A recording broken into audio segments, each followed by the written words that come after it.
ನಿಮಗೆ ಗೊತ್ತೇ, ಒಂದು ಬಾರಿ ಶ್ರೀಮಹಾವಿಷ್ಣು ಲೋಕದಲ್ಲೇ ಅತಿ ಸುಂದರ ಮಹಿಳೆಯ ರೂಪವನ್ನು ತಾಳಿದರು. ಆ ರೂಪವೇ ಮೋಹಿನಿ.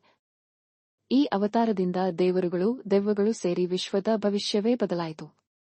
ಬರೋಣ, ಈ ಅದ್ಭುತ ಕತೆಗೆ ಪ್ರವೇಶಿಸೋಣ.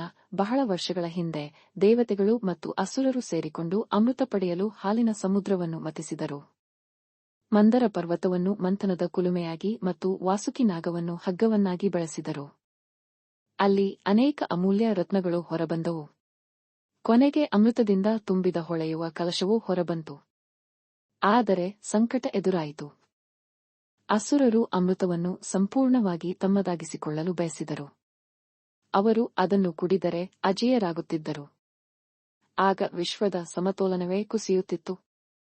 ದೇವರುಗಳು ವಿಷ್ಣುವನ್ನು ಕಾಪಾಡಲು ಪ್ರಾರ್ಥಿಸಿದರು.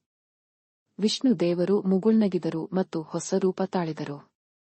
ಅವರ ದಿವ್ಯ ಕಿರಣಗಳಿಂದ ಮೋಹಿನಿ ಅಸಾಧಾರಣವಾಗಿ ಸುಂದರ ಹಾಗೂ ಮೋಹಕ ರೂಪದ ಮಹಿಳೆ ಪ್ರತ್ಯಕ್ಷರಾದರು. ಅವಳ ಸೌಂದರ್ಯಕ್ಕೆ ಮಾರುಹೋದ ಅಸುರರು ಅವಳು ಅಮೃತವನ್ನು ಹಂಚುವುದಕ್ಕೆ ಒಪ್ಪಿಕೊಂಡರು.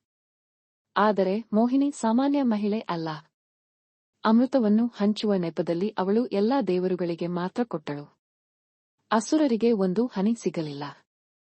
ಕ್ಷಣಾರ್ಧದಲ್ಲೇ ದೇವರುಗಳು ಶಕ್ತಿಶಾಲಿಗಳಾದರು. ಆದರೆ ಒಬ್ಬ ಬುದ್ಧಿವಂತ ಅಸುರ ಸ್ವರ್ಬಾನು ದೇವತೆಗಳ ವೇಷದಲ್ಲಿ ಅವರ ನಡುವೆ ಕುಳಿತುಕೊಂಡ. ಅವನು ಅಮೃತವನ್ನು ಕುಡಿಯಲು ಪ್ರಾರಂಭಿಸಿದಾಗ ಸೂರ್ಯ ಮತ್ತು ಚಂದ್ರ ಅವನನ್ನು ಗುರುತಿಸಿ ಮೋಹಿನಿಗೆ ತಿಳಿಸಿದರು.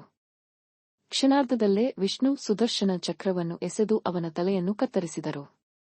ಆದರೆ ಅಮೃತದ ಹನಿಯು ಅವನ ನಾಲಿಗೆಯನ್ನು ಮುಟ್ಟಿದ್ದರಿಂದ ಅವನು ಸತ್ತಿಲ್ಲ. ಅವನ ತಲೆ ರಾಹು ಆಗಿ ದೇಹ ಕೇತು ಆಗಿ ಪರಿವರ್ತಿತವಾಯಿತು. ಇಂದಿಗೂ ರಾಹು ಕೇತು ಸೂರ್ಯನನ್ನು ಚಂದ್ರನನ್ನು ಹಿಂಬಾಲಿಸುತ್ತಾ ಗ್ರಹಣ ಉಂಟುಮಾಡುತ್ತಾರೆಂದು ಹೇಳಲಾಗುತ್ತದೆ.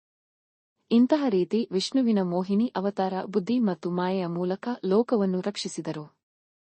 ಈ ಕತೆ ನಮಗೆ ಒಂದು ಪಾಠ ಕಲಿಸುತ್ತದೆ. ಕಾಣುವುದೇ ಸತ್ಯವಲ್ಲ, ಕೆಲವೊಮ್ಮೆ ಮಾಯೆ ಅತ್ಯಂತ ಶಕ್ತಿಯಸ್ತ್ರ.